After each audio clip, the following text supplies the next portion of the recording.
there's a passage that you refer to.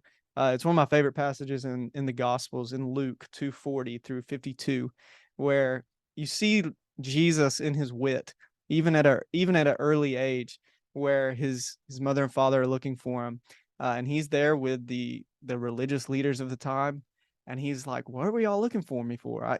Didn't you know I must be about my father's business?"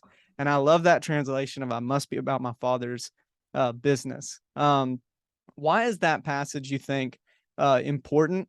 And then in the latter part of that passage, it talks about Jesus growing in his own, obligation and submission. What did you find kind of in observing that passage important in your book?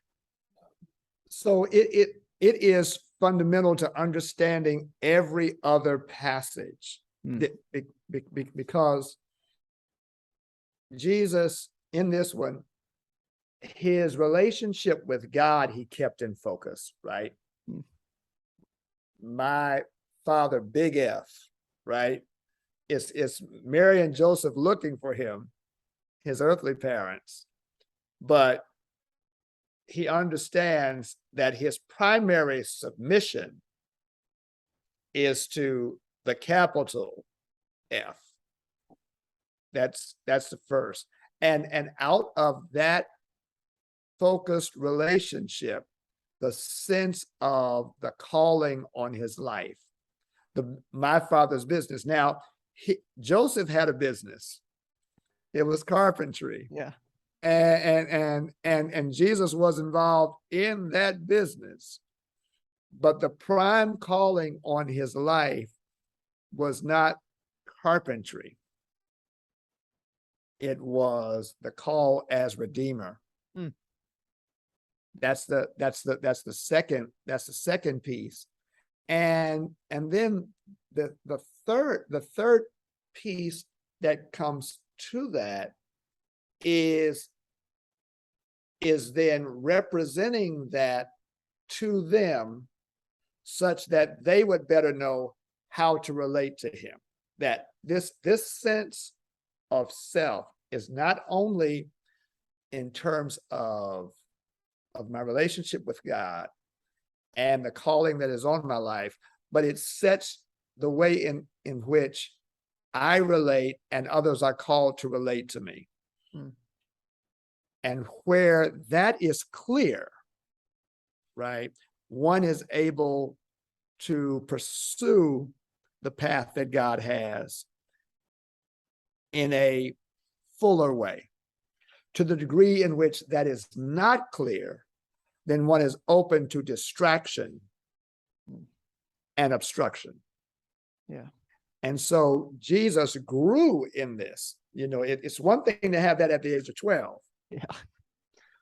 But to then grow in that reality, such that at the age of 30, he is able to live fully into that reality. Yeah. Yeah. At 30, it's on.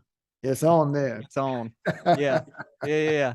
That's cool. Yeah. And that was something like when I read that passage, it was something that I had not noticed, or maybe I'd noticed or just not really thought about. It was just the reference to he grew from that point. And it's easy when we read, I think, the Gospels and look at Jesus and miss this human side. I mean, it's just very easy for me, at least, to miss that and see that, like, he was continually challenging himself. Like, it's something that I've really found interesting lately is spiritual formation, which is something that I had not really engaged with a lot. And I've mentioned on this podcast before. So I grew up in Southern Baptist culture, and it was kind of like, you get saved, and sometimes that felt like that was it. It's like you get saved and you serve in your church and you tithe and do those things. And then I started to read a little more about just some of the saints and the fathers and things like that about the spiritual formation. And one of the things that I found really interesting was, reading and thinking through, like, what it meant to practice the way of Jesus, and seeing, like, moments where he secludes himself, he goes away. And then there's that passage that refers to, it's referring to all the works that Jesus did. If we had them all in writing, we wouldn't be able to contain them. Why? I think about all the developmental years of Jesus and like Mm, his spiritual formation, like what was he doing? And like, and we see that in that passage in Luke that clearly over time he was continually challenging himself and being formed into this man and this son of God to completely submit to the capital F mhm. Father's business. And that's something that I've been challenged with is just what does it look like for me to grow in my spiritual formation, find moments of solitude, find moments of fasting, find moments to pray.